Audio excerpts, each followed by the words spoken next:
and welcome to our first pre-deployment fiber webinar.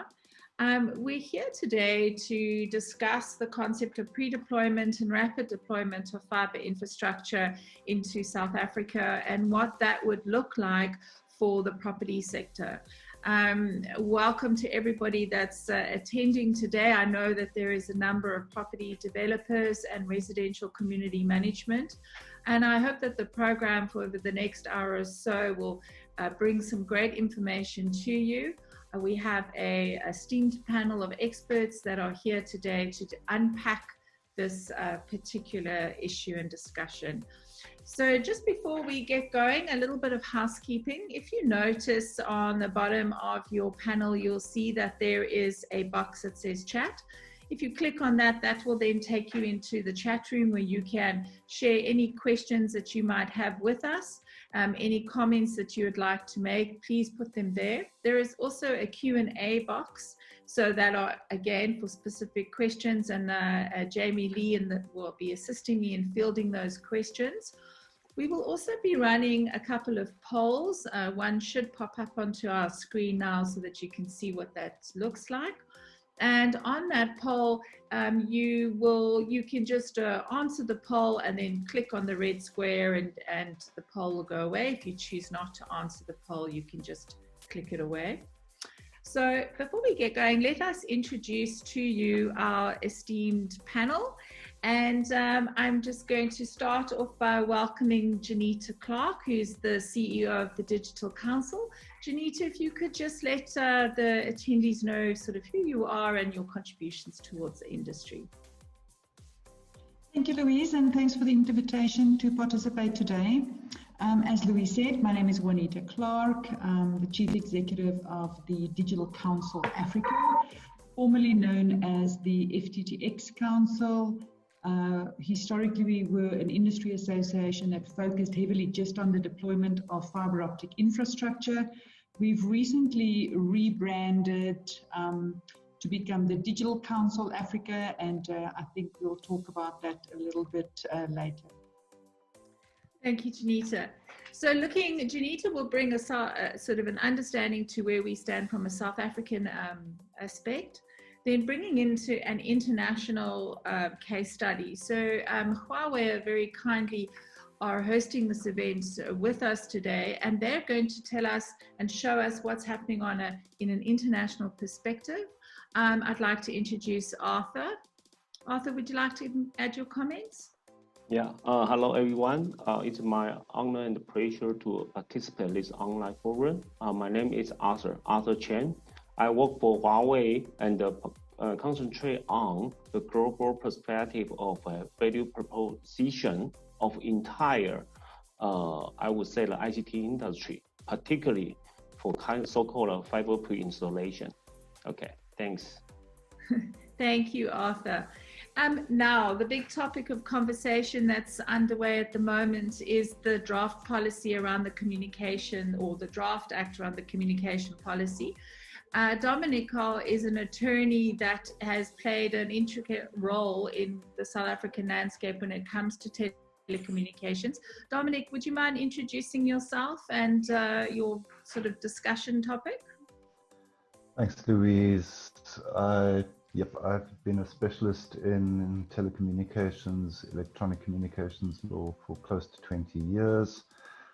Work a lot in the fiber space, also with property developers, property owners. Lucky enough to work with the Digital Council Africa, as well as the Internet Service Providers Association, Wireless Access Providers Association. And we're having this webinar at a time where there's a real focus on a digital future after lockdown and moving towards digitization. And this policy that we'll partly be talking about today is really an effort by government to smooth the way towards that future, so we can unpack it and see where the challenges are. Thank you so much, Dominic. Now, bringing it all back to home, and we're very, very pleased to have Dr. Chris Mulder from Crossways Developments. Dr. Chris is going to sort of indicate to us the kinds of issues that property developers are facing at the moment. Dr. Chris, would you like to introduce yourself and your project? Thanks, Louise. Yeah, for me personally, it's 40 years to the month since I started planning, designing, developing properties after coming out of the United States with a PhD in urban design, planning and development. And my life could be split into basic three sections: the pre-Teesman Island section, the Teesman Island section, and the post-Teesman Island section, where we developed sensitive coastal properties since 1980. And while we were waiting, I spent 3 years in China in 1995, 6 and 7. I was the first private South African company to open up an office in Beijing, and came back once we were close getting approvals for Teesman Island, then spent 10, 12 years developing Teesman Island, and then moved into where I am now, rural South Africa, where my passion is. And I alluded to that when I make my presentation. I'm solely focusing on rural South Africa, where 40% of our people in this country live. Thank you, Dr. Chris. And very true. And I think that's where this pre-deployment policy starts to play a very important role, is when we look at those properties outside of the urban edge, and we'll unpack that a little bit further. But bringing in a telecommunications provider is also a very important part of what we're doing here today. So Mike Force is representing Openserve. Mike, would you like to step in and just introduce yourself? Yeah, good afternoon. Thank you for inviting me to this panel. I've been involved in this telecoms industry for over 30 years now, and specifically the last 20 years dealing with consumer broadband in some or other way. Currently, my role as product manager, executive lead there for the infrastructure rollout and commercializing the products that is then sold through the ISPs to the end user. Is one of our big challenges as to how do we define and identify the new areas where this needs to go in. So I hope to share some of our thinking behind this and what is our challenges, but I also hope to get through a message of what can be done to maybe overcome this, and everyone will benefit from that. So thanks for being here, for inviting me. Thanks so much, Mike. So just to quickly summarize how we're going to run this particular webinar out, we have three core subjects that are going to be addressed initially. That is an introduction from Juanita that looks at where the current landscape of fiber sits today. Then our international case study, which Arthur will bring to us. And then Dominic is going to discuss the policy. And then we move into very much a panel discussion, with Chris bringing in his contributions around what's happening within the property development sector currently, and Mike bringing in his contributions around what's happening within telecommunications. So there's a little bit of everything. So let us, without further ado, Juanita, I think let's start us off by saying, where do we stand? I mean, I know that for a lot of the property developers and for the residential community managers, lots has happened since 2016, and I recall us then surveying the market to find out what management understood and what developers understood about fiber as a topic. So what has happened over the last sort of 4 or 5 years, and then and what role has the Digital Council, what role does the Digital Council play within the fiber sector? So I'll hand it over to you, and we can move on to the next slide, Julia. Thanks, Julia. You can also go to the next slide. Thanks, Louise. So, as mentioned before, I think almost one wants to sort of split this in two. I think there was the last 4 or 5 years, and then there was the last 4 or 5 months, and that's just tremendously changed the way in which the digital transformation, the adoption of digital services. And for this very reason, we changed. So historically, we were known as the FTTX Council. We had a very strong focus on the deployment of fiber optic infrastructure. We were founded approximately 10 years ago when there was some market liberalization, we started engaging at that stage with property management companies and local municipalities, and we found that there was this immense need for education. At the time, there was this sense from South Africans in general that, you know, this is the mobile continent. Any fixed line infrastructure is outdated, it's old-fashioned. Why would you want to put cables down, you know, when you can do things wirelessly? And wireless was sort of touted the savior of the telecommunications industry, very firmly over and above fiber infrastructure. But of course, we understood the relationship between wireless and wires, and all wireless telecommunications infrastructure also need wires. They can't function even though you don't see it. And at the time, we just started working on educating municipalities and landlords on the benefits of fiber and why you would want fiber, and the increase in the adoption rates of fiber. But I suppose more recently, the Digital Council, with the advent of with the COVID pandemic, we just took on a bigger role in the greater ICT sector. And you know, in the beginning of the COVID pandemic, there were a multitude of regulations that were issued. There seemed to be a substantial amount of confusion from companies trying to interpret these regulations. And we just sort of opened our doors. We started having daily calls where we engaged with the sector, and we just opened our doors to anybody and everybody that wanted to understand the implication of you know, the regulations that were passed and how it was regulated. And we were fortunate to have very good legal counsel as well that could help us at the time and provide some guidance to the sector. If we, you know, so we took on this bigger digital role. We're focusing a little bit more on towers as well now, data centers, digital disruption. You know, in general, there's a lot of conversations that we're not having in South Africa that are being had internationally. Things like artificial intelligence and the role of artificial intelligence. We did an event a couple of weeks ago with the University of Johannesburg where we spoke about ethics in artificial intelligence. And these are conversations that we have to have as a society. It's important, but nobody seems to be having them. And certainly we're not finding that government is driving any policies in terms of, you know, these conversations, you know, big data, etc. So there's a tremendous amount of work that we've got to do, and we felt that we've got a bigger role to play. Next slide, please, Julia. So during the COVID pandemic, we decided that we needed to rebrand, to throw the net a little bit wider.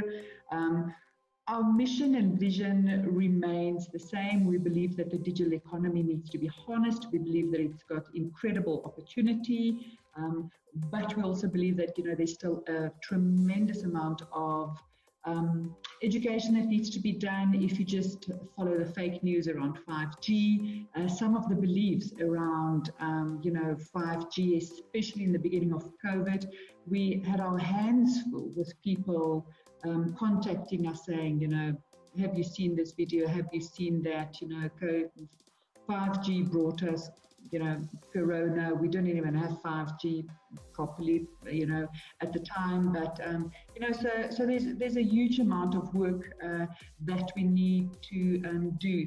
Next slide, please. But I wanted to just take a bit of a closer look in terms of where we are at. So globally, there's a global ranking which takes place every year where countries' digital readiness is explored and it's published annually. And we participate in that as an industry association. So we provide inputs, we conduct annual research, we look at the growth in the sector. And the way in which this is measured is in two ways. Firstly, they look at the amount of homes that have been passed with fiber infrastructure. And then secondly, they look at the connection rate of fiber infrastructure. And I'm happy to say that In 2018, South Africa made it onto the list of the global rankings for countries that's got a very progressive fiber to the home deployment strategy. In South Africa, I'm going to venture to say that we had a huge amount of fiber deployed in spite of effective broadband policies and broadband directions from government. However, the sector saw an opportunity and they started deploying it. Although the original fiber deployments was mainly focused on just connecting base stations. So deploying into estates and gated communities and ultimately suburbs as we see it today was really just quite opportunistic at the time. It wasn't the intent. The intent was purely to connect base stations to accommodate the demand.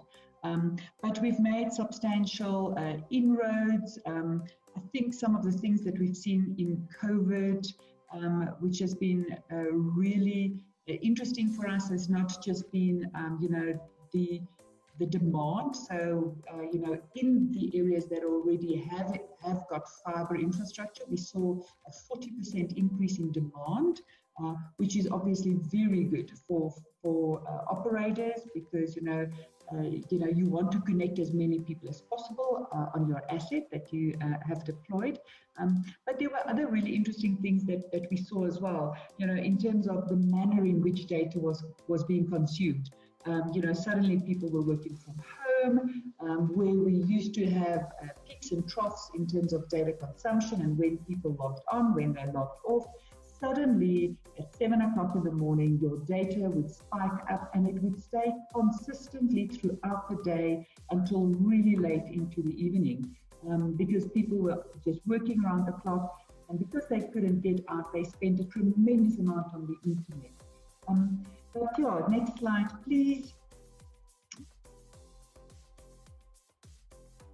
So, just to give you an idea, and I know that there's some people on our panel that have seen this to end, but where does all of this data come from? If you look at all the submarine cables that are now connecting Africa and in particular South Africa, and you can see the amount of cables that are being planned that is still going to land in the near future. This is a very clear indication of the demand for data services. On any continent, if you want to understand the data consumption, you look at the amount of submarine cables, because submarine cables are incredibly expensive to deploy. It's a massive financial investment to run a cable from anywhere in the world and to not only build a landing station in South Africa, but then to make sure that you fill that pipe. You can imagine that there's a tremendous amount of opportunity, and it's forecasted to grow at an exponential rate, especially in the digital era, that we are going in now. Next slide, please, Julia. So everybody was saying, this whole fourth industrial revolution, and it's all pie in the sky, and until they were thrown into it. So I think in the last couple of months, I think everybody realized that we are firmly have entered the fourth industrial revolution. Life as we know it will never ever be the same again. For commercial property companies, I think this is a very big concern as more companies are announcing that their staff will never return to work. Companies are making immense investments in digital transformation strategies, and by that I mean digitally transforming their individual staff to enable them to work from home. If you speak to some of the laptop manufacturing companies and you look at the increase in laptops that were acquired in the first 2 months post-COVID, it's tremendous numbers. I mean, some of them made their annual number in 2 months, just through the supply of laptops and digital devices, tablets, etc.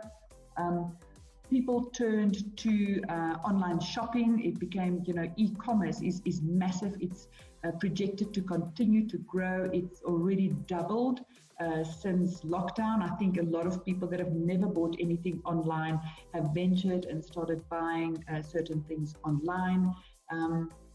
And then, of course, that McKinsey report earlier this year showed that nearly all organizations, whether they are traditional companies or startups, are reorientating their business models to serve their customers more digitally. I know just as an industry association, we are digitizing almost every form that we've had. Everything is being put on the internet just so that we are more agile, we can serve our members faster and better. And then, of course, there's, I think, the things that's going to make Dr. Mulder really happy when we talk about this, and this, it's the whole work from home that we are currently envisaging. And I think this is really exciting for residential property owners and developers because, Louise, you and I have spoken about this over the last couple of weeks. If we can work from home, and if you are not required to go into the office at all, there is no reason for you to live in the city anymore. So people will start looking for properties in smaller towns. We hope that this will result in a massive rejuvenation of small town communities. It's got benefits for people because, there's better quality of life. Their money goes a little bit further in small towns. And then, of course, for the smaller towns, there's great benefits because, we can rejuvenate and bring a little bit more rates and taxes to the smaller towns. But all of this is going to depend on a single thing, and that's your ability to connect and to be online and to work from there. And a lot of the municipalities that have historically in the last 10 years been incredibly difficult about inviting property companies in or stopping them or delaying the deployment of high-speed telecommunications infrastructure will now pay the price for it. They will now unfortunately be the ones that are left behind. So we've now jumped out again and we've started a brand new educational initiative to try and educate communities about how they can invite and attract telecommunications operators to come to their areas to deploy telecommunications infrastructure, because it's going to have incredible impact on the value of your house. It's a song that we've been singing for many years, but I think we're truly going to find that now people will need to move and have to go to areas where they can have good connectivity for as long as they, they can and will work from home.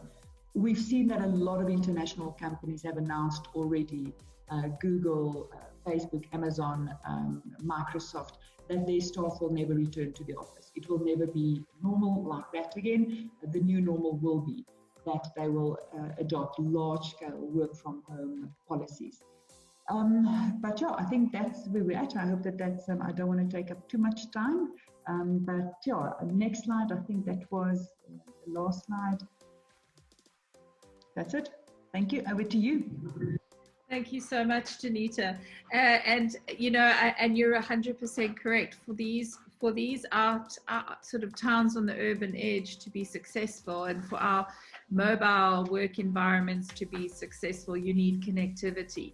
And I think if there are some folks who in this audience that are living in areas along the garden route and are running communities along the garden route, and even Chris himself, there is an issue with the relationship, to get those communities connected. And I think the relationship that the Digital Council plays on a municipal level and within government is so important now, as we move forward, because this is the issue. If we cannot get the connectivity there, then those towns and municipalities will suffer because of it.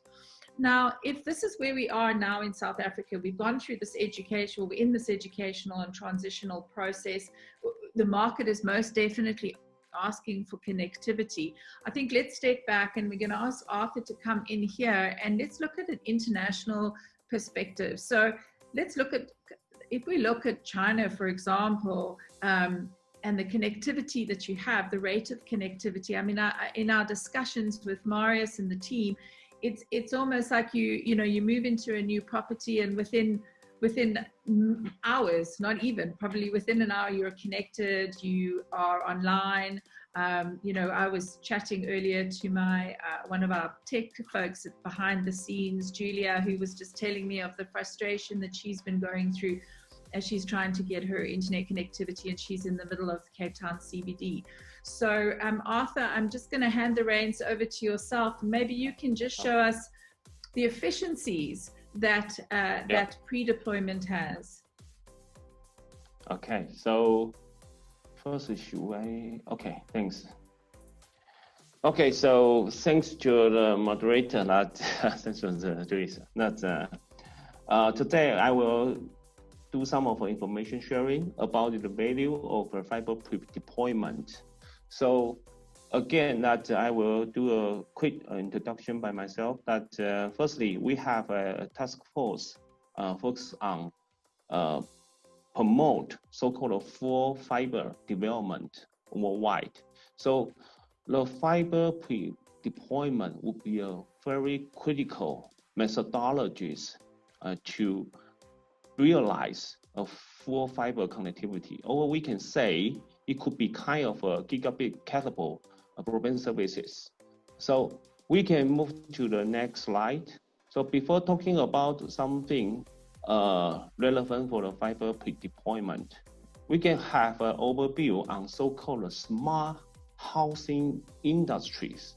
So imagine that in some of luxury residential area, particularly in probably in the East Asia or in the West Europe, or in some of the mega cities in all of the countries, overall the countries, you can see there are several cutting-edge technology applying for kind of friendly services to enhance residential lives. So I don't want to go through in details, but I think you can take a quick look, and some of services it's not really how to say, it's very popular, in the world. So if we look into the next slide, we have one of an overview on so-called global policy and regulations for promoting the fiber pre-deployment. So in March this year, the UK government just released one of a message that they will amend their regulation and the law to promote and regulate, which I should say the mandate, the fiber pre-deployment in new built buildings. So generally speaking, by our study, there are over 10 countries and all the regions, they are already had so-called compulsory law, act, or regulation to enforce the fiber pre-installation. So the next slide, please. So by the way, that maybe some of the audience, you will have a question mark. How come there is no policy and regulation from America? Actually, there are a lot, but in case that would be too much thinking about the combination between Huawei and the United States. So we decided to keep the social distancing from America. But actually, there are a lot of fantastic policy and regulation has been done in North America and Latin America as well. So why the fiber pre-deployment?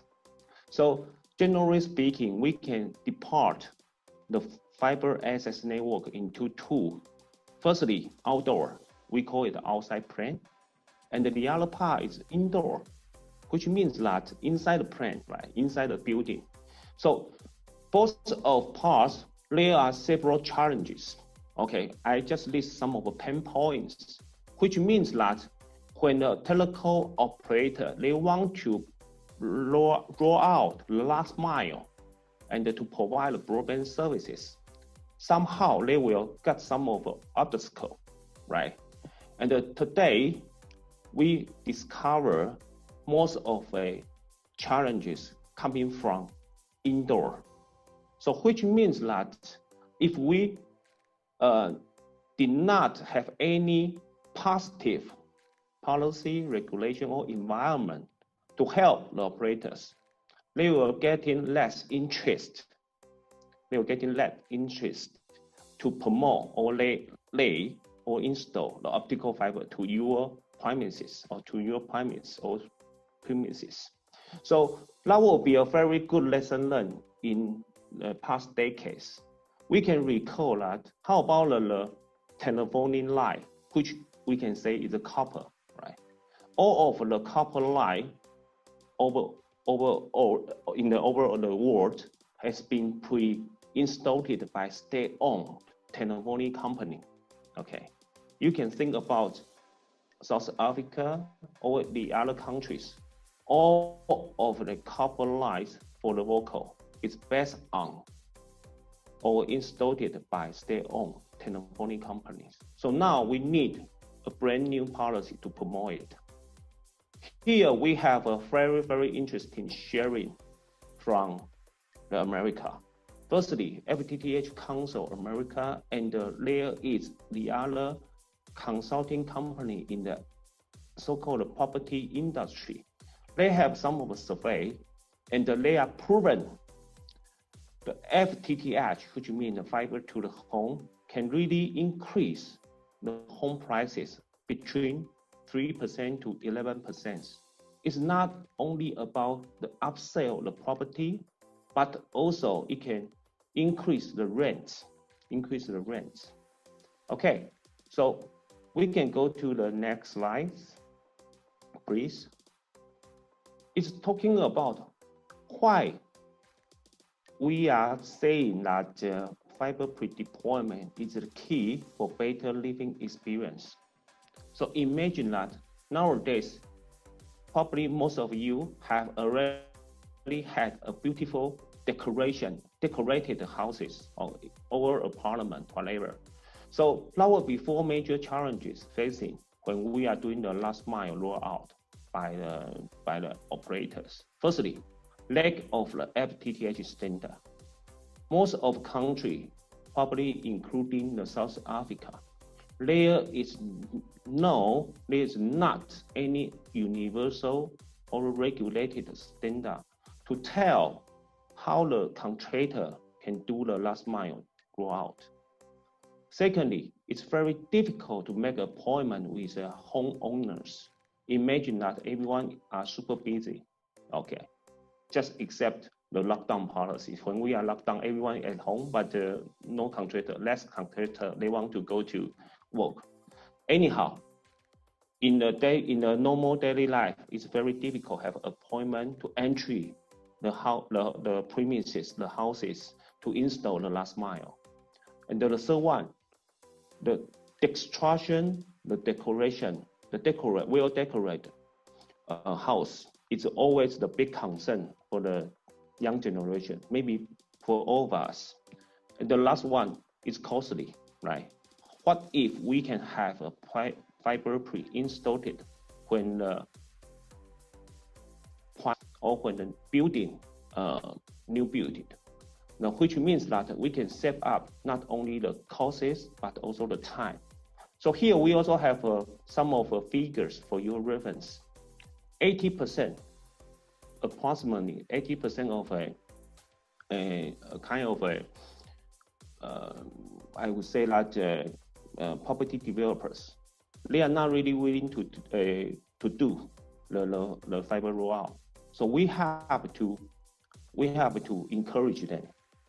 And what about the rest of 20? Probably they want to do a fiber rollout, but they don't know how to build it up, and who should be the ownership? What's the ownership in between the operator and the property developers? So that would be a very common scenario that we can sense there are three major stakeholders: the public authority, the carriers, and the real estate developers. Okay, so we can go to the next slide, please. So now we can talking about something relevant, the business model. So aside of a government, how about the private, the property developers to proactively work with operators? Yeah, of course they can. So there are four popular business models which we have started from the global market. First one is self-build. Second one is kind of we say rights of way over relative charge. The third one is B2B bidding model. The last one is strategic cooperation. So in the incoming 4 slides, I will do my best to explain what's the beauty of those 4 business models. So from the self-build, okay, please, next slide. Okay, I took a use case from the mainland China.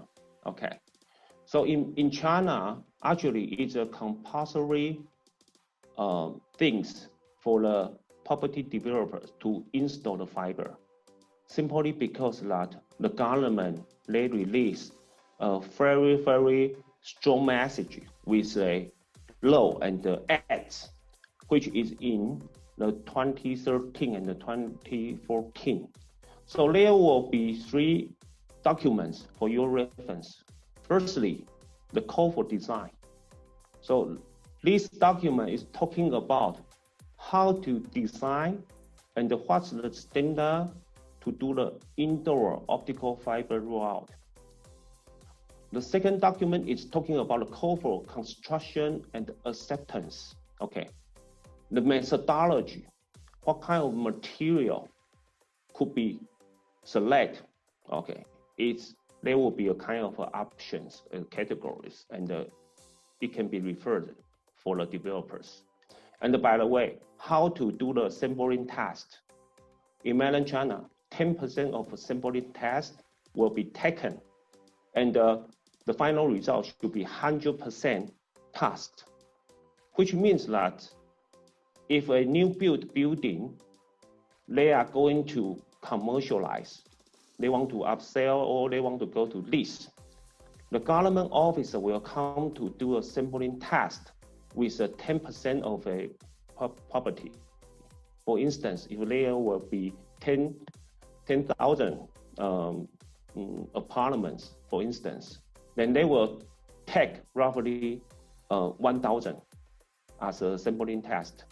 And if there is one sample get value, the entire property will not allow to be sold, which means that the government will not license the property developer to do any business of this new build building. So it is a very strong message to the so-called asset developers that if you violate or you want to take a chance, and the consequence will be severe. The last one they built in the 2014, it's a kind of a reference price of all of the components, because during the new road they built, there are a lot of controversial issues about the material sourcing, about how to define or how to negotiate with a contractor to do this kind of a fiber pre-installation, right? So the government, finally, they have a kind of a reference to tell the pricing, the average pricing, all kind of a so-called budget quota, something like that, to indicate even all of the property asset developers, they can have at least kind of a reference to determine which contractor is qualified to do this work. Okay, the next slide. Okay, please. The next slide is talking about the charge over the rights of way and the way live. Okay, there will be the 3 models. Okay, firstly, they can have a one-time charge. When the operator wants to deploy the last mile, the property manager can charge a fee, administrative fee, okay, and give the permit for the contractor to roll out or do the civil work. Second, it will be the revenue sharing. Some of the communities, they ask for the 50-50, the revenue sharing from the broadband services charge. The last one, it will be kind of a specific condition. The property manager will require the operators donate or fund some of the network facility to enhance the entire broadband service environment of these community or properties. So that will be some of the issues: service monopoly, profit sharing, and the suspected bribery. Okay, it's happening all the time, not only in mainland China but also in Indonesia, Jakarta. The situation is getting worse, but by far the government is still trying to find a clue to resolve it. Okay, the next one. Okay, the third business model is getting much more interest. The government, they want to push the full fiber nation, which means the Singaporean government. They have a vision to realize the full fiber nation. So they have a subsidy plan, and they subsidize the ex-owner to do kind of open bidding, to do kind of and retrofit all of the existing commercial building and the residential area as well. So you can see that by this kind of business model, operator can become kind of a contractor to do a retrofit or to do kind of a civil work for the property developers. Okay, this case is kind of a unique happening in Singapore. The last one is one of our favorite. We got a lot of lesson learned, or we can say we got a lot of best practice from Thailand. Okay, please, the next slide, from Thailand. So probably some of you have an experience to visit the Bangkok, the capital of Thailand. And it's very impressive that on the power poles, along the street, they are massive, the optical fiber or cables over the power pole or lamp post. So how can it happen? Because nowadays, a lot of foreigners, tourists visit these beautiful countries, and they have to keep their connections with their foreign family or friends. So in the click, Bangkok is become a kind of a full fiber city in the world. Okay, so how to differentiate the property between the different developers? So they have a so-called strategic cooperation. So as you see that these use cases is shared from one of our operator AIS and a tiny so-called luxury apartment developer, Property Perfect.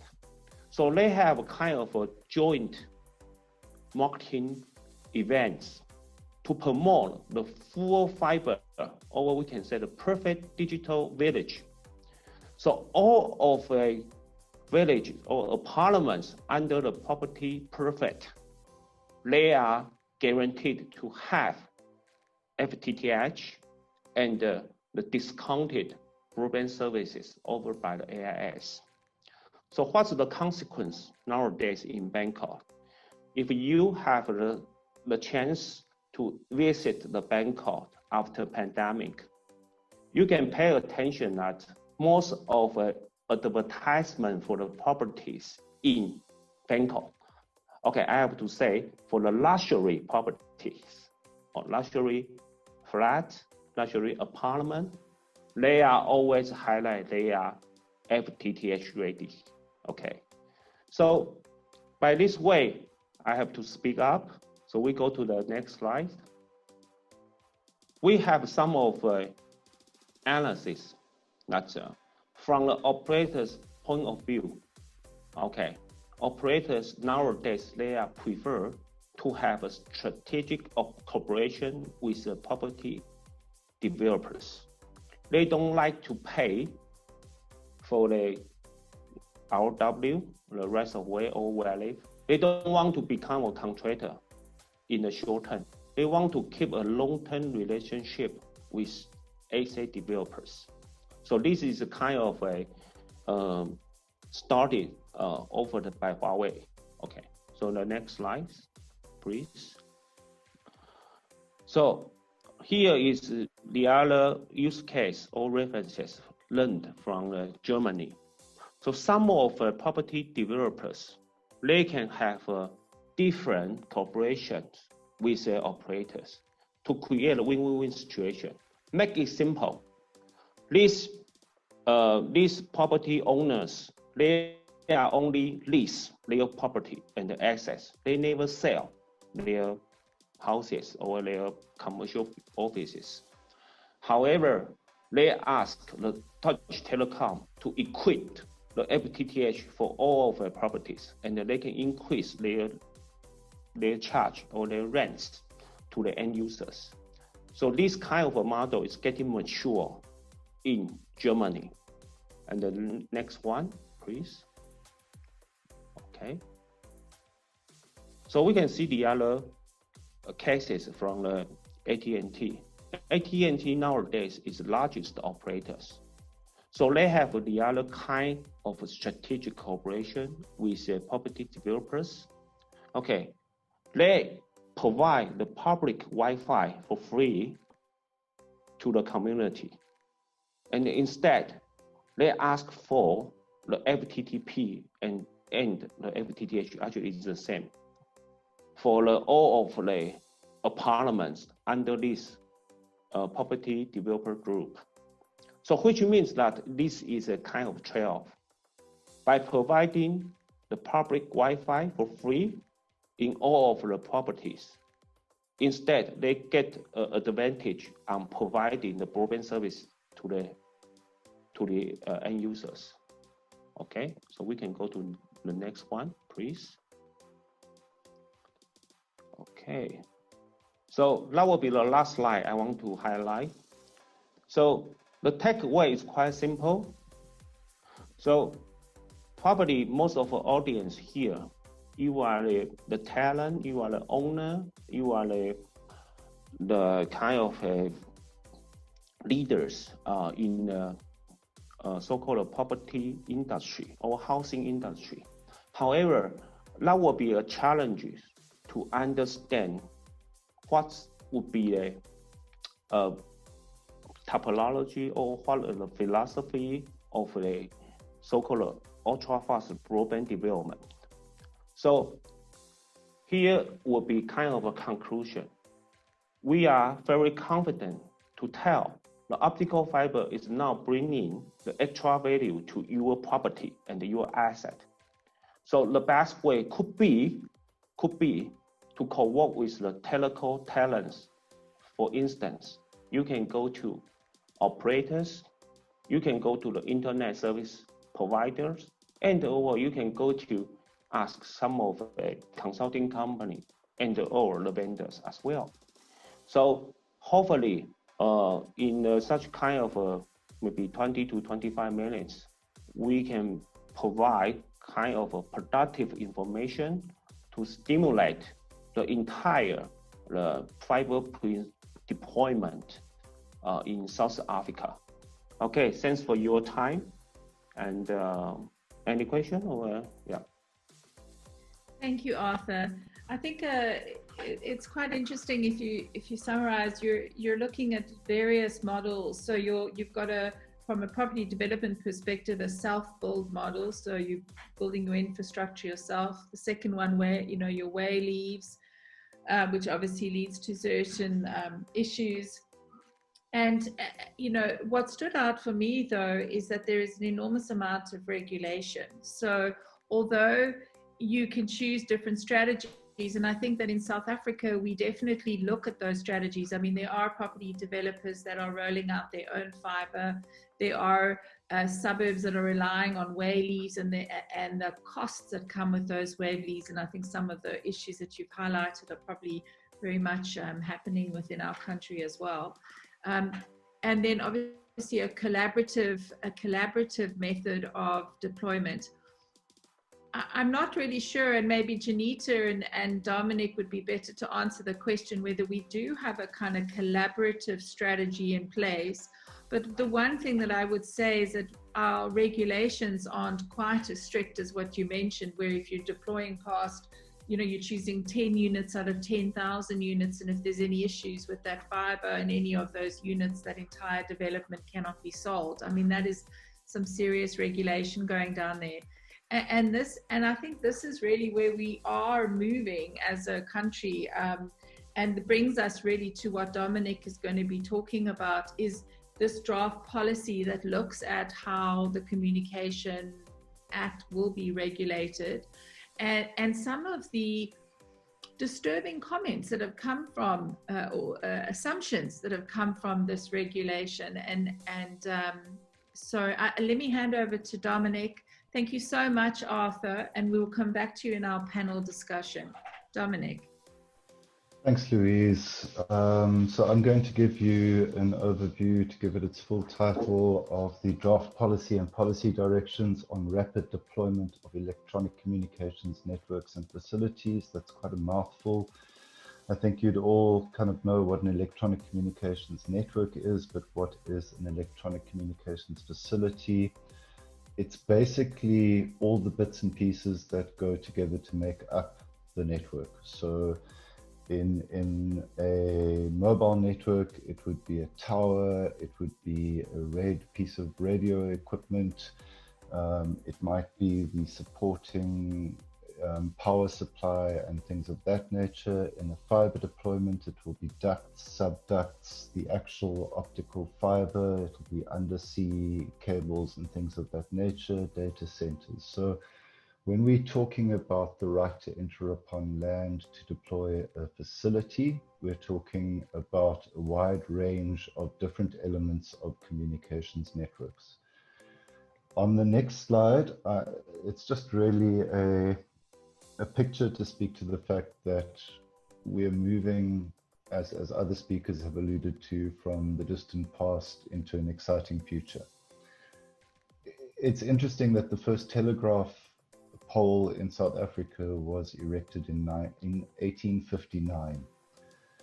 The law which we're talking about today is really not new. This is not new policy at all. The first time that there was a law in South Africa which dealt with the interaction between a communications entity, in that case the post office, and public and private landowners was in fact 1911. And then in 1958, there was a Post Office Act which gave all those rights to Telkom to come along and put poles into your back gardens and things of that nature. So what's changed is that, well, the technology's changed. We've moved from that Telkom pole through to the right-hand side, where you see optic fiber being trenched and deployed in the ground, going towards a mobile 5G deployment. What else has changed is that it's not just Telkom anymore. We've had liberalization in the sector, so it's not just Telkom which is putting down fixed networks, it's also Vodacom and MTN, it's Dark Fiber Africa, it's Vumatel, it's Frogfoot, it's Octatel, and a large number of competitors to Telkom, Openserve, who have now moved into the space.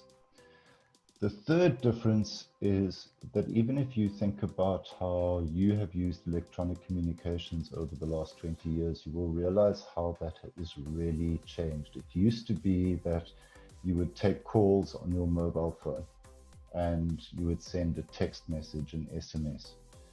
Then we got videos, rich media, you could send pictures, then we got social media, and then we got more video, and then we got video sharing apps, and we got Twitter, and we got Facebook, and Instagram, and YouTube.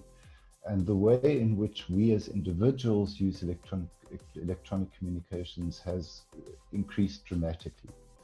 So if a mobile network 10 years ago had a single base station which served a particular area, and there were 30 people who were happily using that to make voice calls and to send SMSs.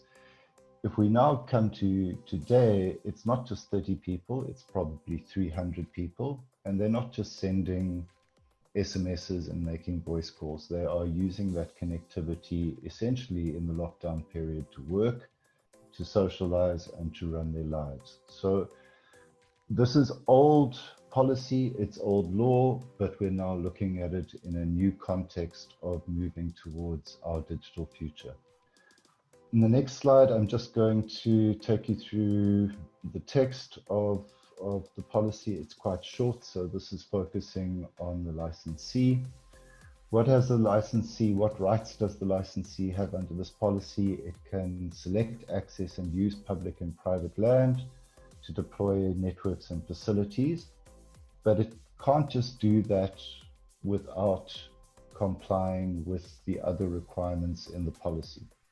So the first and most important of those is it must comply with any other law that is applicable. And this often comes up in the municipal context. If I want to put a mobile base station up on a property, I've got to, for example, make sure that the zoning, the property is correctly zoned in order for me to be able to do that.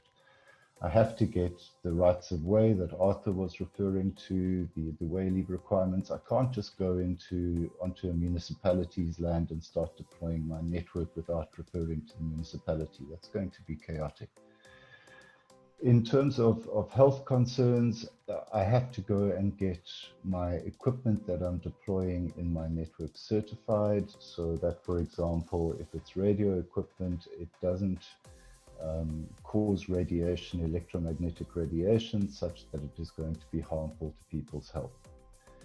If I am now deciding that a particular piece of land which is owned by Louise is where I want to deploy, then again, I have to engage with that property owner in good faith, give them 30 days notice of what I'm going to do. I have to tell them how I'm going to do it. I have to tell them what I'm going to deploy and provide any other information which is relevant to them, the property owner Louise, to assess whether this is something she wants to happen or not. I have to follow best practice and applicable standards in the deployment. We've mentioned standards. I think from Arthur's presentation, we can see that these standards exist in a large number of countries around the world. They don't exist here in South Africa, and that's something that we're going to look at very soon and try and make sure that those are in place.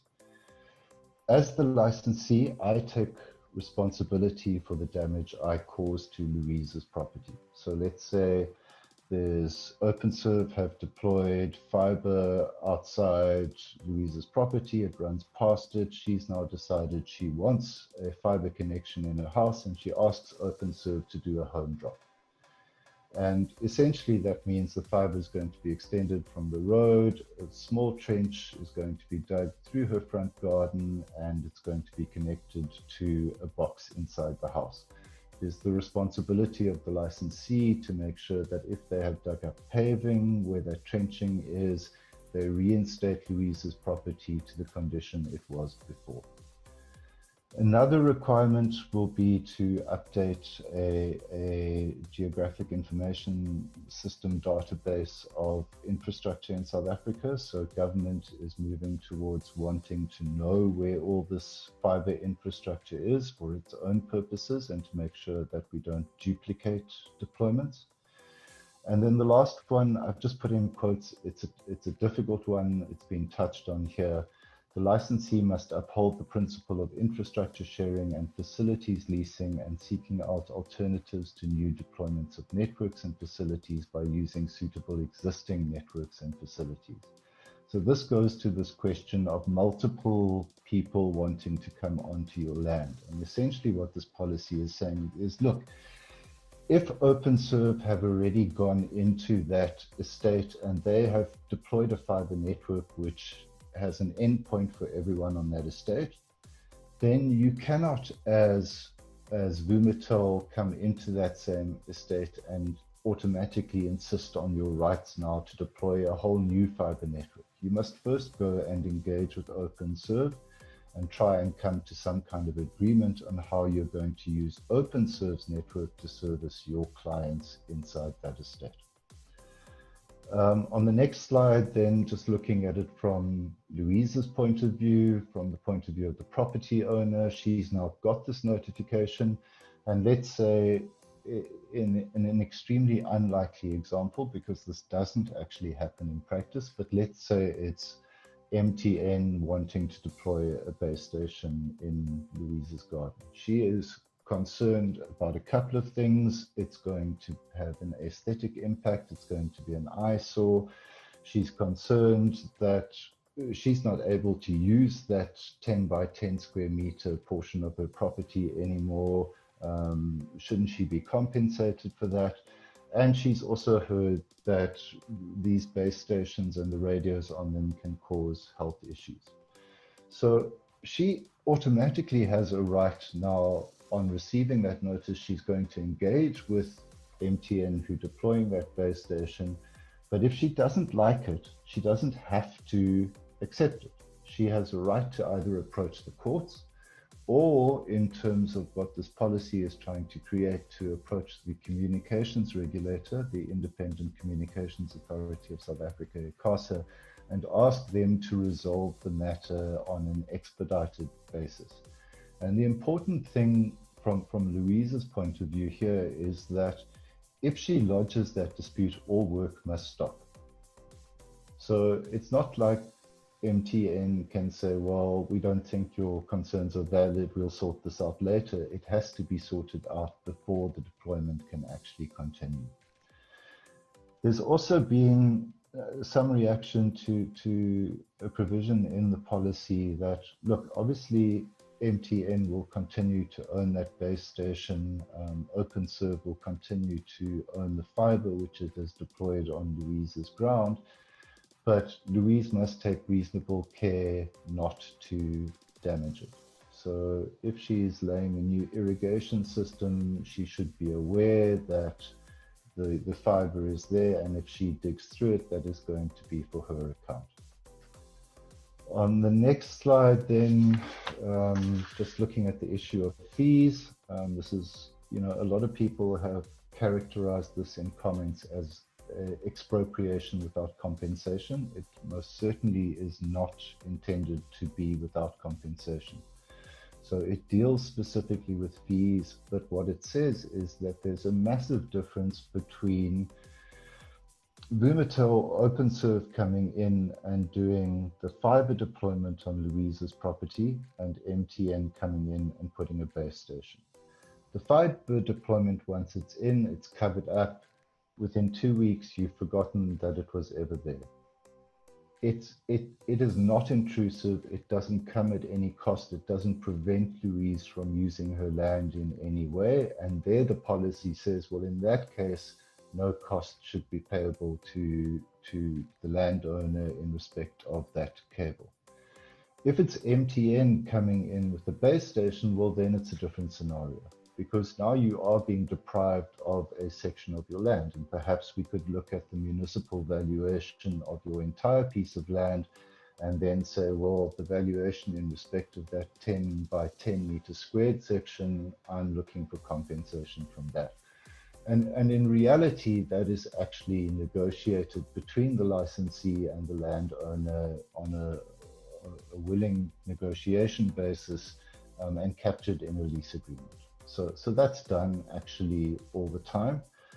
But the point that the policy is trying to make is you need to distinguish between infrastructure or facilities that is intrusive, in which case there would be no compensation payable, and infrastructure which is intrusive, in which case there has to be a conversation about compensation. This is all to do with private land. If we're talking about public land, about municipalities, that is the stuff that Juanita and I get grey hairs about when we go and fight with municipalities, local governments, state-owned companies, Eskom, SANROL. It's probably beyond the scope of this conversation, but just to know that when it comes to barriers to rapid deployment, it is local government, state-owned companies and the like, which are in fact the main obstacle. Then just on the last slide, this is a draft policy. It's open for comment until Monday. It unfortunately came to the public's attention through what I would characterize as some really bad journalism, and people got the wrong idea about what this policy is and what it isn't. So there are already, as of this morning now, 84,500 submissions which have been made to the Department of Communications and Digital Technologies. I've put 2 there just to show you the average kind of comment. This is wrong on many fronts. Firstly, private land is just that, private. No government should be entitled to take and use private property at any time or for any purpose. Secondly, I have it on good authority that the radiation emitted by 5G transmitters are a direct health hazard. No, no, no. The second comment is in Afrikaans, so those of you who are Afrikaans, I will leave you to read that and I'll translate for Arthur and others. That essentially says, may the hand of God bring this mess to crashing down. It is something from Satan himself. So let's just say there's a lot of strong feeling out there about this policy. Unfortunately, I think a lot of it is based on people not really understanding it. So with a view towards that understanding, 4 key questions. Is this policy constitutional or does it interfere with property rights? There's an easy answer. This property is largely based on a decision made by the Constitutional Court in a fight between a fiber provider, Link Africa, and the city of Tshwane. So they got into a dispute about Link Africa, the fiber guy wanting to deploy its network. And eventually that matter made its way up to the Constitutional Court, which set out principles in terms of which we balance the right of the licensee and we balance the right of the property owner. And that is largely embodied in this policy. So in my view, this is constitutional. There may be 1 or 2 small concerns, but no, it certainly isn't expropriation without compensation, and it isn't an unconstitutional interference with property rights. What is a reasonable fee for access? We need to talk about this. So it's a massive issue. There's a question in the chat about difficulties between the fiber providers and the property developers, the property owners. It's largely a commercial issue at the moment. As one feels like they're being exploited, the other feels like they're being exploited. And we need to start having conversations about setting formula standards for determining what is a reasonable fee for access. Third question, is this about 5G? It comes up again and again, and the answer is no and yes. No, because it's actually about all infrastructure. So yes, some of that might be 5G infrastructure, but actually at the moment, we're more concerned about fiber and getting fiber into the ground. 5G is talked about by the mobile networks. It's seen as a mobile network thing. It's not really. It's actually about fiber and getting more fiber into the ground to each of those mobile base stations. So yes, 5G is a part of this, but at the moment it's about all those facilities I mentioned, all that infrastructure, and really the focus is on getting fiber into the ground in South Africa. What are the next steps? This is a draft policy, so the department will now need to go through the submissions, the many submissions which it has received. It will then probably, I would imagine, before the end of March 2021, the end of the government year, it will publish a final policy and final policy directions. Those policy directions, those are to the regulator, ICASA, to say, right, we want you, ICASA, now to develop actual law regulations which apply to the dispute resolution process, which apply to Louise and what rights she has and what process she should follow if she's unhappy with the MTN coming onto her property. How does she lodge the dispute? How does it get heard? Who pays what? What are the outcomes? So at this stage, I anticipate that by around about April next year, we'll have policy which sets out principles. What is the status of policy and law? Its guidance. And then in the following year, ICASA will finalize these regulations, which then set out the dispute resolution process. And that is it from me. So happy to take questions. Thank you very much, Dominic. I appreciate that. It is a discussion that has been going on amongst community, community management as well. We have, along with various community leaders.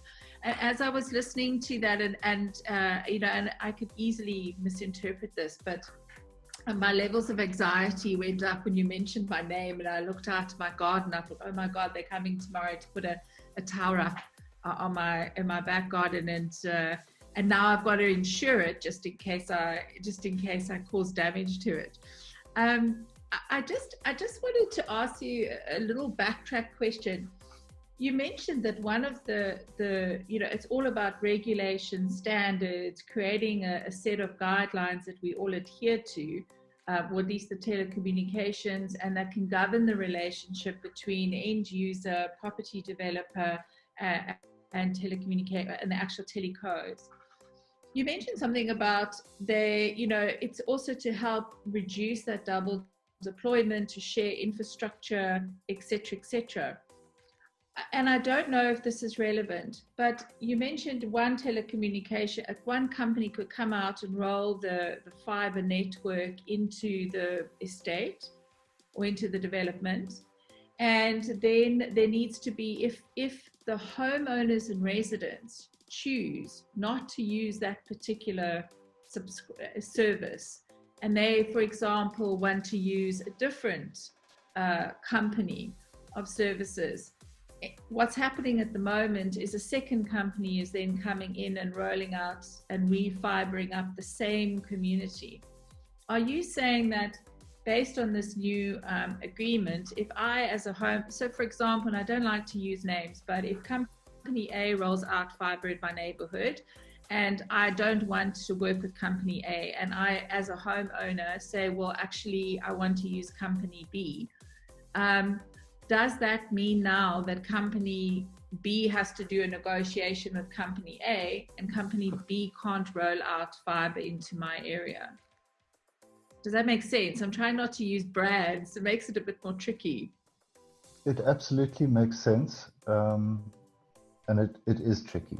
And, when we talk about it, people listening may get the sense that there's a series of hard and fast rules about how things happen.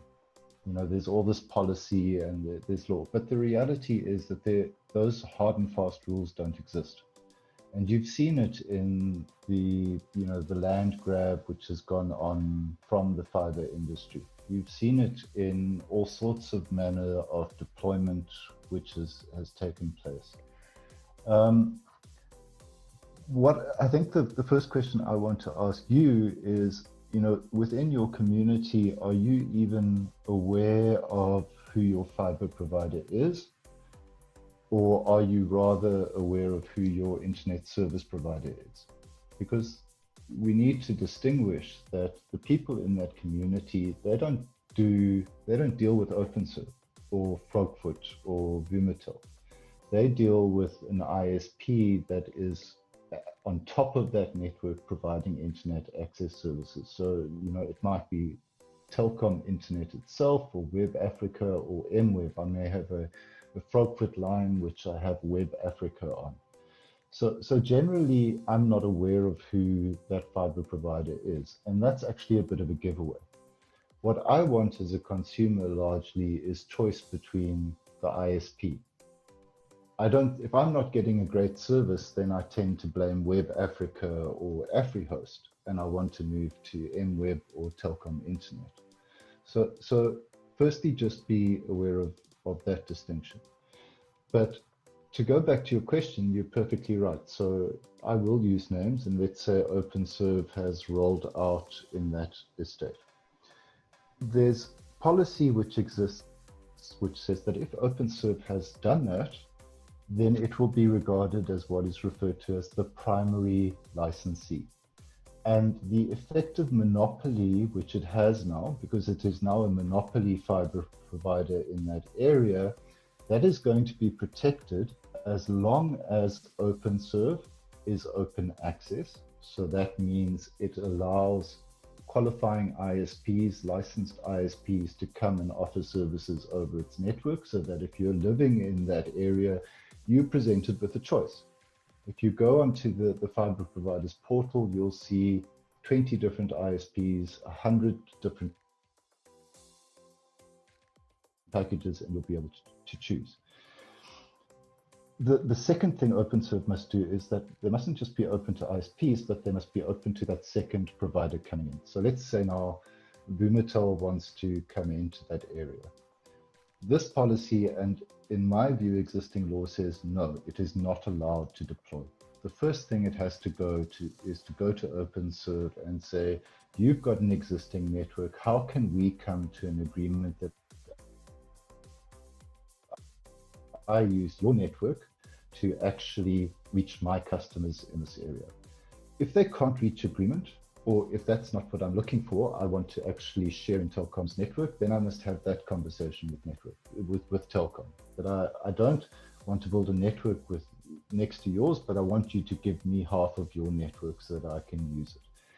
If there's no agreement there, then we start to talk about a right for Vumatel to start deploying its network. And then we need to bear in mind what Mike said right up front, which is that the business case for being the second guy rarely actually exists. I don't think outside of office parks and things like that, there's actually a justification for two separate fiber networks to be deployed next to each other. And we should be avoiding that. I do want to move on to Chris, but I just have one more question. There is a belief, and this could be just because of a lack of education or a change in the way things are running nowadays, but there is a belief within residential communities that your security network and your general fiber network within the estate should be two separate networks. And because by putting your security system on your general fiber network, you potentially could compromise that system. Now, that could be supplied by two different organizations in the same estate, one running security and one running general fiber. Is that something that's been taken into consideration? Not from a legal point of view. Certainly not, and there might be someone better qualified to comment, but your security network would be different endpoints on your fiber network. I wouldn't be able to understand why you wouldn't use the underlying connectivity from the fiber network to run the security network, but obviously you can physically and virtually separate those two networks. So a camera will be attached to the fiber network, but it will have its own virtual network that it operates under. So I don't see there being a particular issue there. Thank you very much, Dominic. I appreciate it. And I'm sure the questions that will come in through the chat will deal with them as they come in.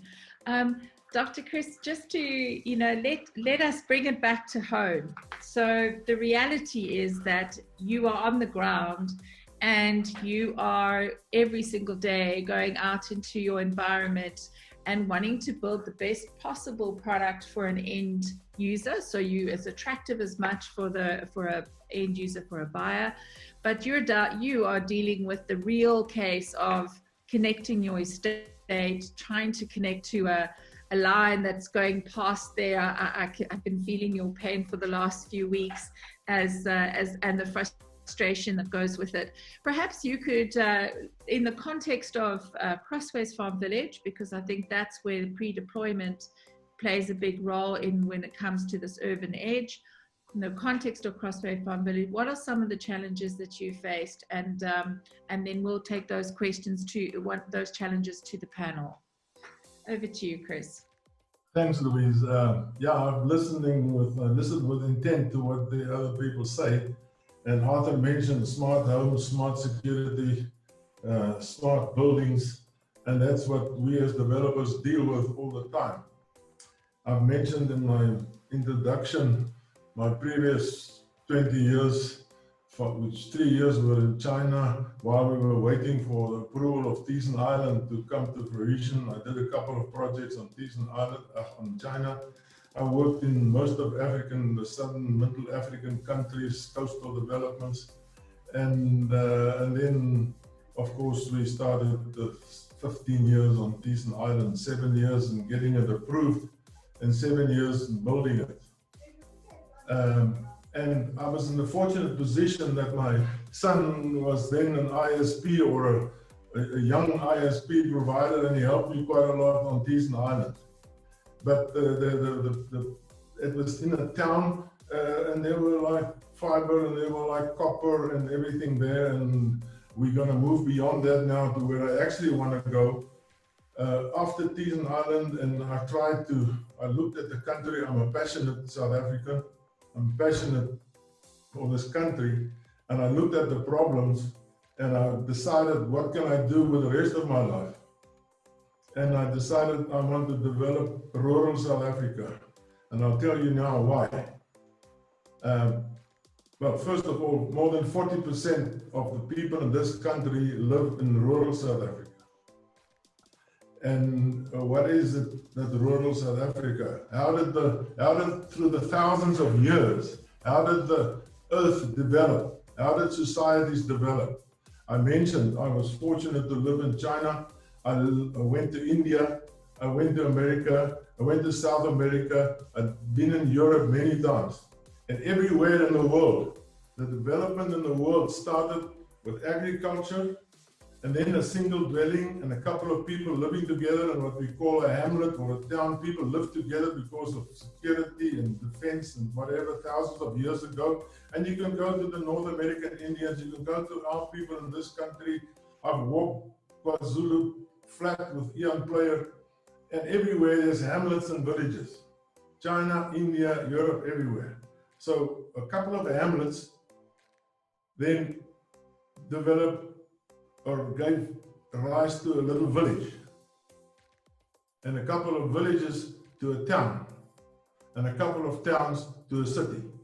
That's the history of human settlement all over the world. And where I want to be, I want there to be between the farm and the village. I'm focusing on my time by choice.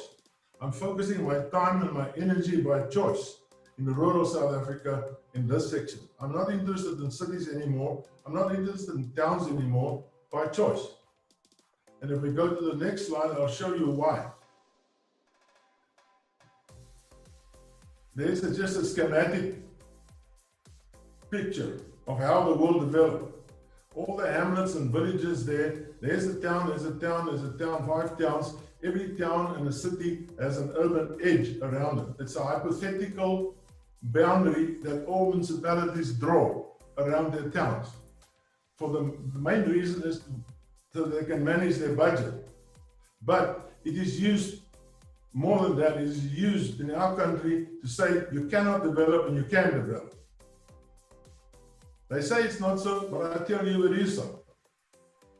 And if you look at the urban edges, and you look at those 5 or 6 towns, and you look at all the white space in the middle, that's rural South Africa, where the hamlets are, where the villages are, still today.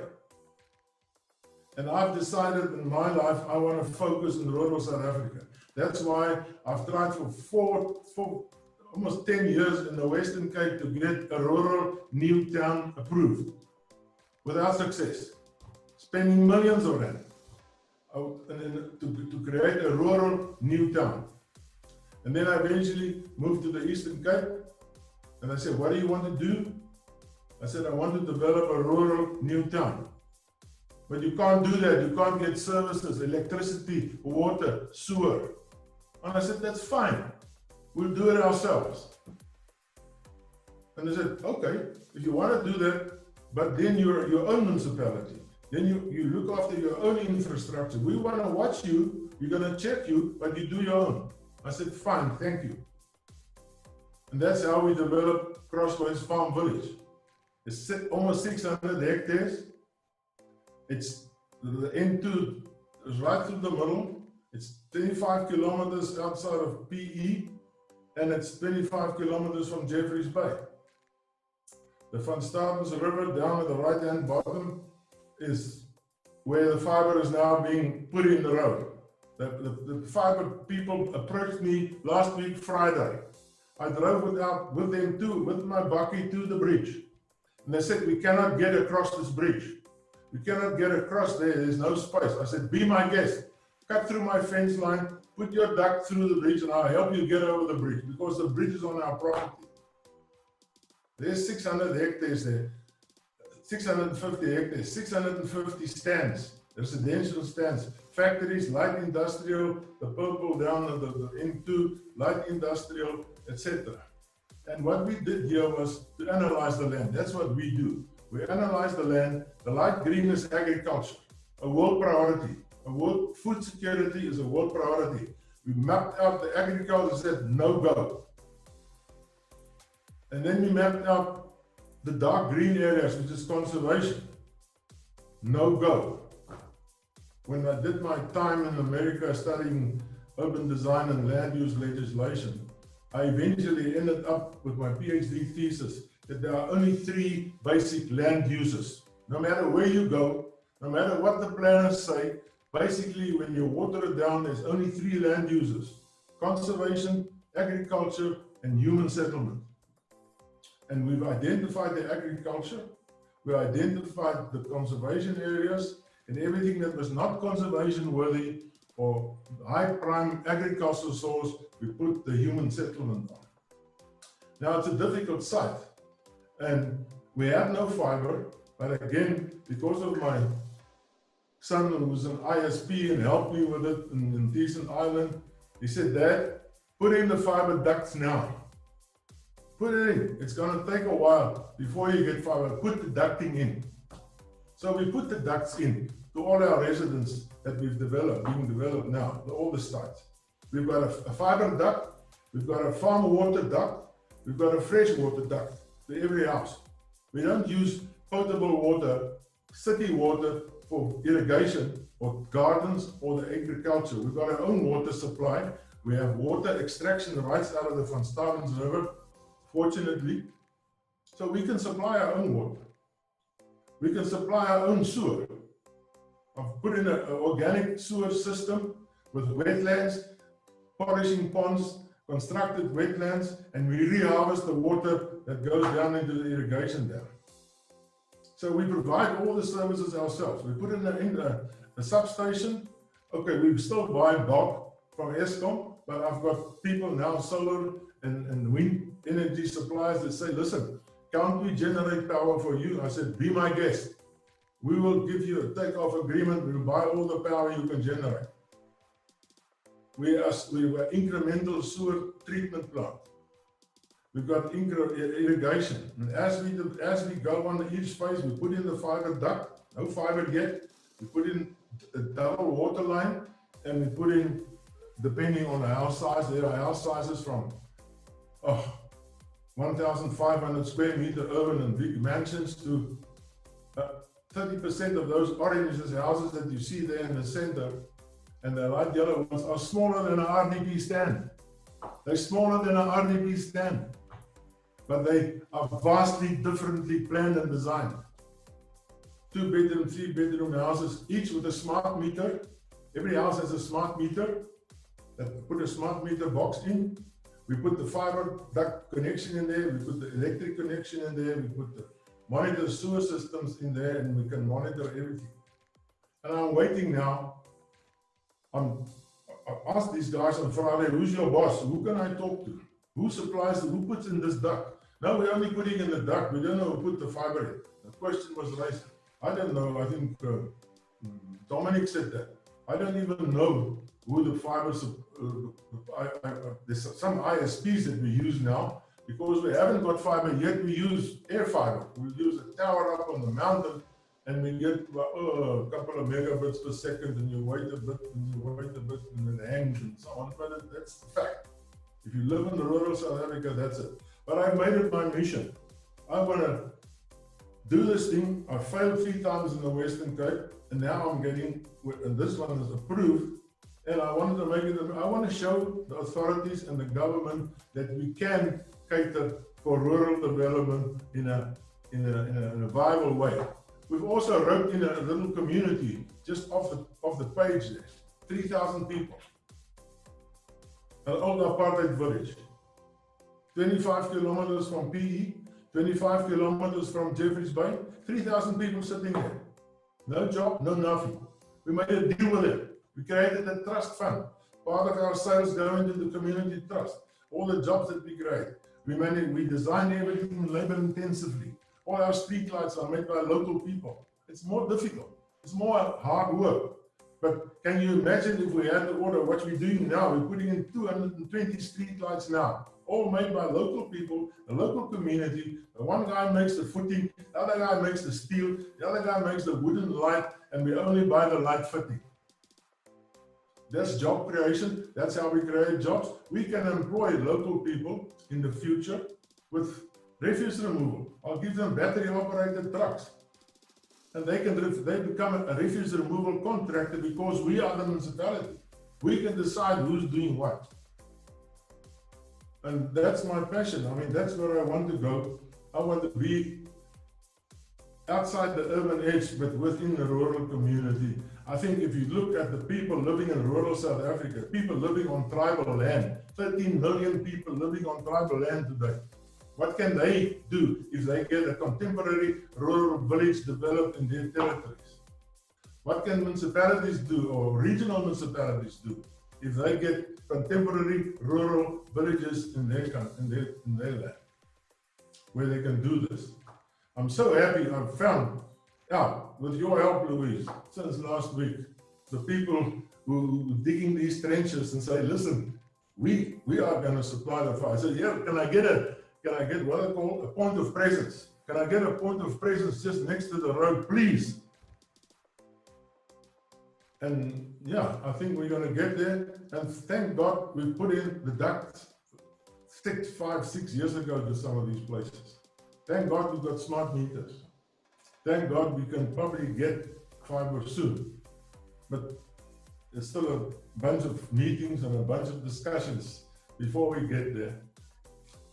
We've sold almost 100 properties, 500 to go. Industrial stands going in, commercial stands going in. We're putting in, hopefully, an airstrip. And so, yeah, here we are in the middle of nowhere, and it's cooking. Thank you. Thank you, Doctor. It certainly is. It certainly is. And I think that the project that you're underway is phenomenal. And you're right. You can take this model and you can duplicate it in other areas across the country. But it takes us back to the question about the fiber, is that there seem to me, and I think let's take this to the panel now, because obviously we also have a bit short on time and time's rolling by.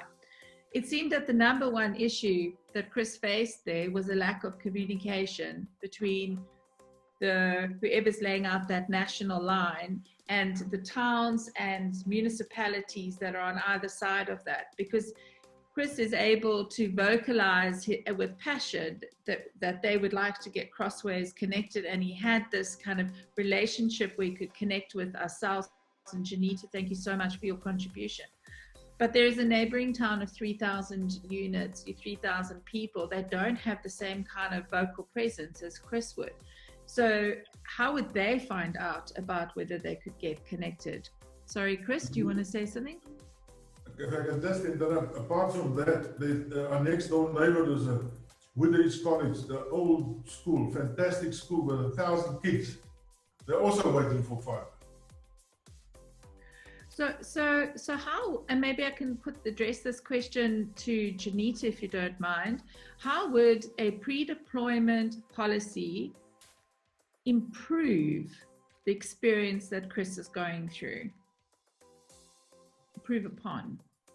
So I think the biggest thing would be the clarity. And, you know, I think that over time there's been this separation between property developers and the telecommunication sector. And I'm talking about commercial. And, you know, I think originally when fiber companies tried to deploy, or operators tried to deploy fiber, they were like really gung-ho, they approached and they had the door shut in their face multiple times. From multiple angles. I mean, everybody was like, we don't need you. We've got cell phone towers. We're happy. We've got good connectivity. You know, we've got 3G. And eventually they started walking away and they started going to the areas where there are demand. They just started organically to build these networks. And today, unfortunately, there's this big disconnect between the two sectors, when in fact we so desperately need each other. You know, we really need to start working closer together and provide a platform for open and clear communication so that Dr. Mulder is not confused about who to approach, you know, about who's building there, so that, you know, there's a very easy manner in which you can understand. But it's also some of the operators, and Dominic sort of alluded to that, you know, you don't know who the operators are. You know who the ISPs are, but you don't know who the operators are. So, you know, him and I will drive past a trench in the road and we can identify the operators based on the color of the ducts that are going in, or, you know, some of the other things. But certainly you're welcome to reach out to me. I can put you in touch with people. On that particular stretch of road, I know exactly who's the operator that's currently building there, who owns those ducts that's going in there, and you know, I'm happy to identify the respective operator that's currently in the area. But it has, over time, I think over time the relationships are not what they're not what they should be, and I think that we need to, these kind of events will help to cement, you know, future collaboration, and how we can better work together, you know, and develop standards together. And you know, I mentioned on the chat earlier, a lot of developers have gone to tender. You know, they have appointed you know, service providers and companies that they want to work with, and you know, they've gone through extensive tender processes. So you know, we've got access to some of these documents. We're happy to share them. You know, keeping in mind that you know, it's not just as easy as it sounds. But I think there's the old saying, you've got to disrupt or be disrupted. You have to understand that the future is digital, and you have to try and participate within this digital economy. And now is the time where we need to take hands and to say, how do we get everybody connected? You know, there's this very big conversation that we need to have about the digital divide. And those that have got access to technology will exponentially, you know, have advantages over those that don't. And we need to make sure that our societies, our communities are connected. We have to, you know, we have to educate. You know, I think one of the ladies on the chat said, education, education, education. You know, you deal with a mentality, Louise, you know, the very lady that says, mag die hoër hand, you know, save us from this terrible stuff, uses this terrible stuff to post that message, you know. So you look at this and you go like, ironically, she's the first one that phones when her internet connection is not stable. But she now is the one that says, you know, and people don't understand why we're going from LTE to 5G. It's because they use it, because we need to upgrade it. So 5G is just an upgrade from 4G, just because we have to accommodate demand. So what we're doing is we're just building the cells smaller and smaller and smaller because there's so much demand for data services. If people didn't use it, there won't be a need to go to 5G. But the service providers, you know, I have the saying, everybody wants a good internet connection, but nobody wants to live near the tower. Everybody wants to have a good internet connection, but nobody wants their pavements dug up for fiber. So we're a bit between a rock and a hard place, you know, and that's why it's so critical. If we can get the fiber in the pre-deployment strategy as part of that, and we can help you with standards, you know, that's not a very difficult thing. As you put your other utilities in, accommodate telecommunications, put the duct in the ground, it's not very difficult. So, you know, let's develop it together. We can help with developing those standards. We can introduce you at least to consultants that have really got access to it, you know, and they can help you develop that and get it in the ground from the word go. You remove 80% of the cost, all the percentages of the frustration, if you can get it in the ground from the very beginning. Absolutely. Thank you, Juanita. So I have a question there. Mike's waiting very quietly, and I'm sorry I'm going to put you straight into the hot seat. So, and I do stand to be corrected, but am I correct in saying that Openserve or Telkom or Openserve, are they currently the largest network providers in South Africa? Okay, from a network provider, we are very close with Vumatel in terms of homes passed. There's different definitions from what is a home passed and what is a home connected, and that creates almost a margin now, which becomes very clear as these operators sit together. We are focusing the last 2 or 3 years on homes connected because the investment need to be recouped. And I think this is where the discussion is going, as no one wants to go and put infrastructure in and it lies dead. And that's why the race of land grab is I wouldn't say have slowed down, but the aggressiveness has sort of toned back a little bit, because there's been some network providers that has installed fiber and they're not recovering their money for various reasons. It could be the wrong area, it could be a pricing issue, it could be a service delivery issue. But that's not maybe always the case. I think as a network provider, our biggest risk is capital sitting in the ground and not recovering a return. And I think the difference between a telco provider and maybe a property developer is the time frames of recouping the money and how it is recouped.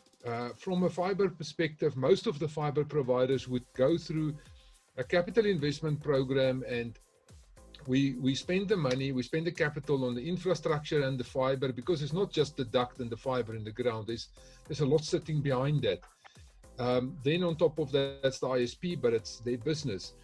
And we recoup that money on a small monthly fee, hopefully over 10 or 15 or 20 years. I mean, some of our asset write-offs are over 20 to 25 years, where a property developer will spend millions up front. Okay, also huge expenses, put in certain services, but they would sell pieces of land for a lot more than what that land cost when they bought it from the farmer or the area in the beginning. So they effectively get their return on investment very early on, and then the HOA returns from a levy perspective, or however you would call that, rent or levy or whatever comes in, would cover the maintenance and support of that, where the telco operators or the network providers recoup their investment over many years. So I think a lot of good things have been said. And what we need to look at here is a way that we can get this infrastructure in as early as possible, because that's the fastest and the cheapest way to do it. I think we can all agree on that.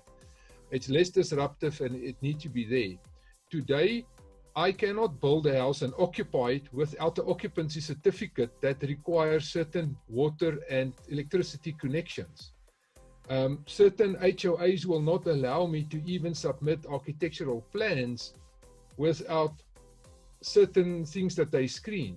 So I believe there should be a way that a telco infrastructure, whether it's a mast in an area or whether it's fiber in the ground, should be part of that property development upfront, and a significant portion of that cost can be recovered during the land development phase and selling the land to an owner on day one.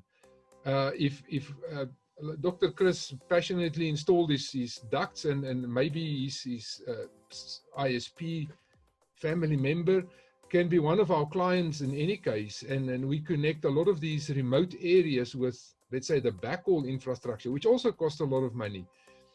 But to get into that area on day one with infrastructure is expensive. So maybe the good thing could be to have some of that investment covered by the property developer, and then relinquish the right to operate the fiber, because it needs to be operating connected to a back-end network. Relinquish that right at a fee to a network provider.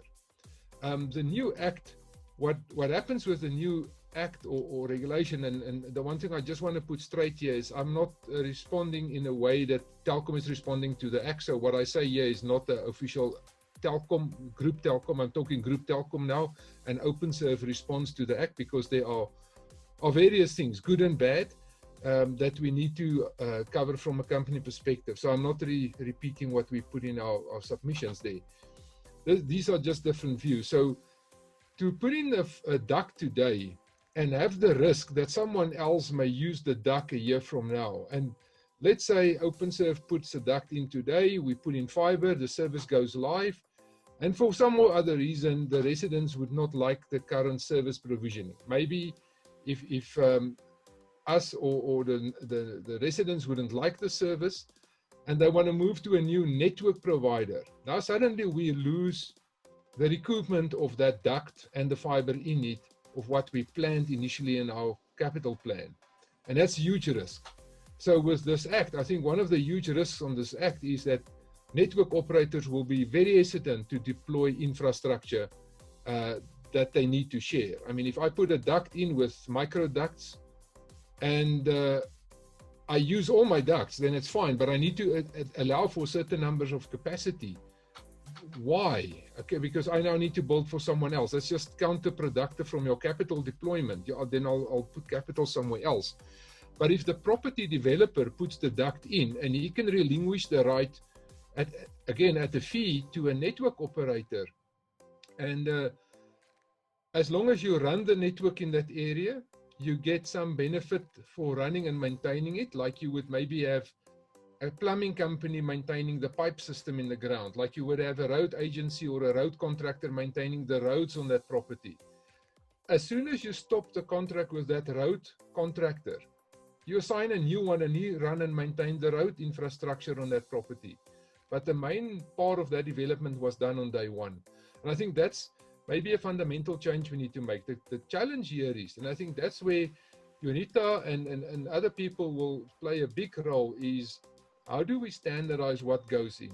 Okay, what is the size of the ducts we put in? How is the ducts connected? What fiber do we install? Because Openserve uses certain technology, and some of our competitors from a network perspective uses different technologies to deploy broadband to residential areas.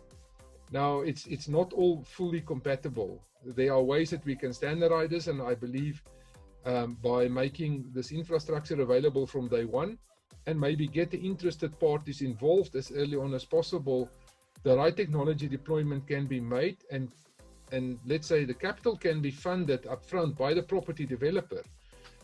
Then it would be a lot faster and easier to get into that area.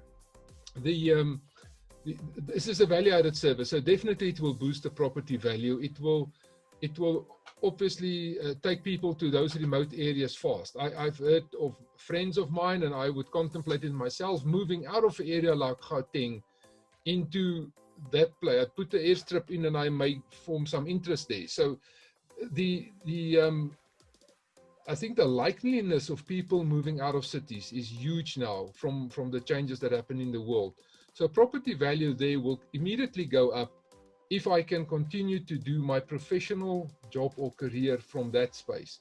Because whether I sit where I sit today, as of middle of March, or whether I would have sat there, it would have been no difference to my company. And I think the uncertainty about occupancy rate, all of that will go away if someone who is putting the infrastructure in on day one would just help with funding the capital. So that's, I think, the biggest constraint currently on network providers is where do we focus our capital? And I'll tell you straight, it's easier for us to recover our capital in a populated neighborhood. Yes, it's disruptive and people don't like the trenching and all of that. But immediately when we go into a neighborhood, we lay the fiber, take-up would start. If we go into a new break the ground property development, it literally takes years for customers and scale to start to form to get that money back. So it is not a priority of a telco today to lay fiber in bare ground and there's no house even in sight. So that makes things difficult from a capital planning perspective. We do support from Openserve a lot of the, let's call it service providers that go to some of these new estate developments where they install infrastructure kilometers away from the larger towns. and they grow those networks unbelievably fast, and we provide backhaul for that. Some of them pay huge premiums to us to just have a 100 meg or a gig or a 10 gig service into a remote site, which costs them a lot of money as well. And I think even some of those costs to come back to a Terraco or a data center from where the rest of the connectivity happens, even some of that cost should be upfront, let's say, covered by the property developers. Because again, the rest of the infrastructure that they went through in that example that Dr. Chris shown, which is super nice. I mean, to build all the infrastructure by yourself costs a lot of money, and that investment had to take a lot of certainty that people will move there. The same, I mean, why not the infrastructure for telcos? It's a, for me, I believe to pull a fiber in is probably the least cost of all the other utilities that was mentioned. So that's a short answer, or maybe a long answer, I don't know. Maybe to continue the discussion. Yeah, thank you so much, Mike. Thank you. You know, this is a large. I have so many comments on that statement, but I'm looking at the time, and I think that we have come to the end of our time that we allocated for this particular webinar, and I think that perhaps that is a whole other question of whether a developer should look at covering some of these costs. I think, you know, where you mention about sharing infrastructure and ducts and services replacing other services, I think that is the nature of business. You know, if I'm providing a service to my client and I don't provide a service that meets my client's expectations, they will replace me with another service, and I think that's business, you know. And does that mean that we should not have multiple services, or does it mean that we should be offering better services? Is really the question there. But I just want to thank everybody for their time. I know that we've gone a little bit over, and I look forward to the next discussion group where we could maybe unpack a little bit more of what the expectations are for property developers, and what, you know, what is the responsibility of the telcos when it comes to providing coverage versus a property developer, whether, you know, what their roles and responsibilities could be in assisting this process into a collaborative model versus where we are at the moment. If there are any questions, please feel free to share them with us at Estate Living. We are happy to take that, and we will share the details of all of the members of this panel. We will also record the session, and we'll share that. That's a big part of our distribution to all those who that have participated today. Thank you so much. We'll also upload this webinar onto Estate Living's website, and I hope that everybody has a good evening further. We're going to be closing off this webinar with a video that was supplied to us by Huawei, which I thought was very interesting, as it shows some of the future technologies, where we're going as a community and as an industry, and things to look forward to. So to thank everybody who is on the panel today. We appreciate your time. I know how valuable it is, and I really do. Thank you, Dr. Chris. I hope that you get connected, and we're not using the air fiber and the rainbow wheel of death, and we look forward to seeing you in HD from Crossways Farm Village. Julie, if you want to play that video, and we'll close it out now. Thank you so much to everyone. Lying above us is the starry galaxy. Myths, astrology, science fiction, the universe. Inspiring each generation to explore the unknowns. Down on Earth is the digital galaxy. Voice, web, video, and UHD, from daily communications to audio-visual interactions, inspiring each generation to explore all possibilities on connectivity. We call this galaxy the fixed network. Now, relying on breakthroughs in new technologies, we are heralding in the 5th generation fixed network era. F5G, which will invigorate all industries with gigabit energy. F5G delivers ultra-high bandwidth, enabling the gigabit communications to traverse oceans and continents, serving every home and organization. It breaks down the boundary between virtuality and reality, removing all barriers of time, space, and technology, enriching the ecosystems of industries. F5G delivers an ultimate experience. It monetizes every millisecond, whether in manufacturing or finance. Works more wonders in life through remote medical cooperation and realizes greater possibilities as cities become more intelligent. F5G achieves full fiber connectivity, breaking the chains of distance to extend fibers to every desktop, room, machine, and everything else. It accommodates 100-fold more connections and increases the market potential by hundreds of billions of dollars, advancing the digital economy and creating infinite possibilities. F5G is opening new doors, transforming what was incredible yesterday into what is normal today. F5G will continue to grow, extending to optical switching, all optical network, and beyond. F5G will collaborate with 5G to create a new ecosystem, welcoming all industry partners to build an intelligent world.